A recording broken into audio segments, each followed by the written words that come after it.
And Saturday marks 20 years since the 9/11 terror attacks. It's hard to forget the video and the pictures we saw that day when 2,996 Americans were killed. 19 militants associated with Al-Qaeda hijacked 4 different planes to carry out the attacks. The militants are believed to have been retaliating against the U.S. for our support of Israel, involvement in the Persian Gulf War, and the American military's presence in the Middle East. 2 of the planes were used to crash into the World Trade Center. A 3rd plane hit the Pentagon. And the 4th plane crashed in Shanksville, Pennsylvania after passengers fought back against the hijackers. President Bush flew to Ground Zero as first responders searched the rubble the day after the towers collapsed. Here's what he had to say that day. I can hear you. The rest of the world hears you. And the people who knock these buildings down will hear all of us soon. The American-led international effort Operation Enduring Freedom was created to push the Taliban out of Afghanistan and destroy Osama bin Laden's terror network started on October 7, 2001. You'll remember that it was 1 week ago today that the last American soldier left Afghanistan. Now, we have a first responder who was at Ground Zero after the 9/11 terror attacks. Dr. Matthew Fogg joins us live from Washington, D.C. to tell us more about his experience. Good afternoon, Dr. Fogg, and welcome to BNC. Good to be with you. And Dr. Fogg, I have a special place in my heart for first responders because I am marrying one. So Dr. Fogg, how do you feel approaching 20 years, thinking back to that day? What was it like for you to be at Ground Zero after the terror attacks? Well, first of all, congratulations, you're making a good choice in marrying a first responder. Thank you.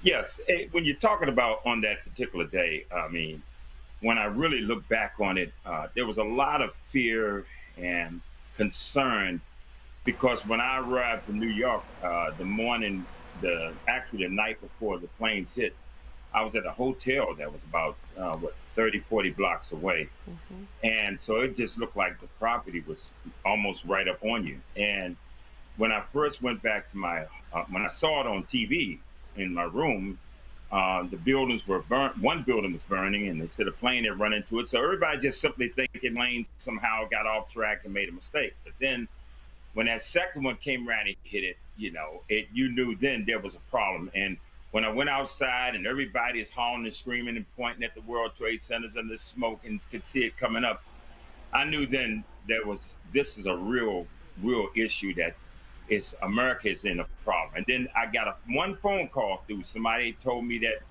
a plane because I'm from Washington, D.C. area.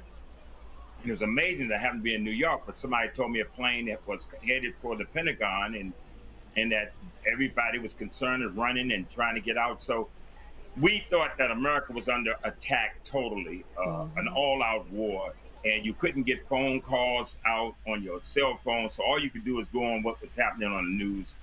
It was pretty traumatizing because I had to sit there and I'm thinking to myself, how can I get involved? How can I go down? How can I help out?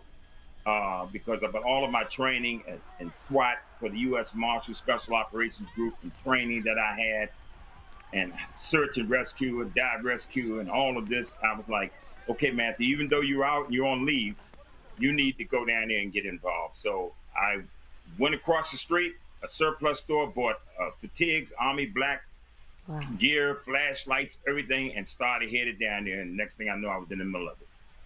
Wow, I can only imagine. And being in the middle of it, what was that like for you? Well, that again, it was surreal, to be honest with you, because you saw all of the the fire, the smoke, the brimstone, everything, and people was just chaos, and people were trying to get away and trying to run, and it was just a lot going on at the time.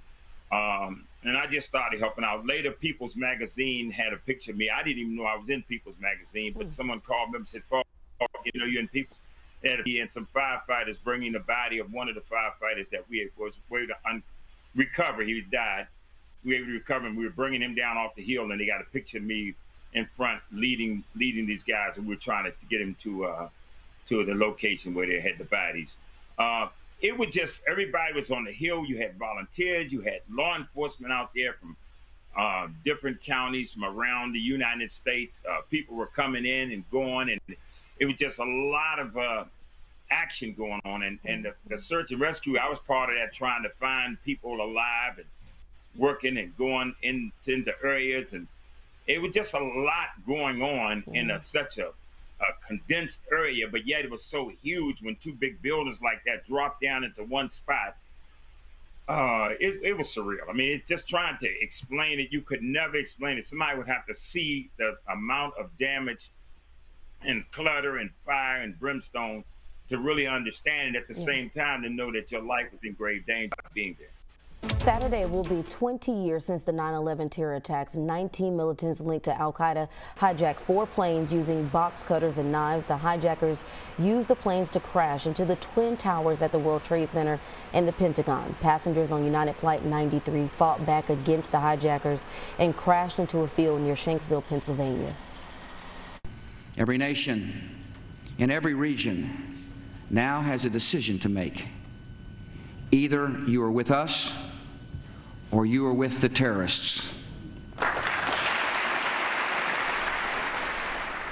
2,996 Americans were killed in the 9/11 terror attacks. Dr. Matthew Fogg is back with us from Washington, D.C. He's been sharing his experience with us about being a first responder on 9/11. And Dr. Fogg, thank you so much for sticking around. You were describing to us what it was like for you searching through the rubble at Ground Zero. Yeah, it was surreal. I mean, it was so much going on, and we were just trying to find people alive, and we were I bought a lot of smaller digging tools so we could dig in the ground, because our concern was we didn't want to cause cinder blocks or something else to fall on somebody. When you're in search and rescue mode like this, any type of operation of this nature, you got to always be concerned about somebody being under the rubble that's maybe somewhere where they're stuck and they can't get out.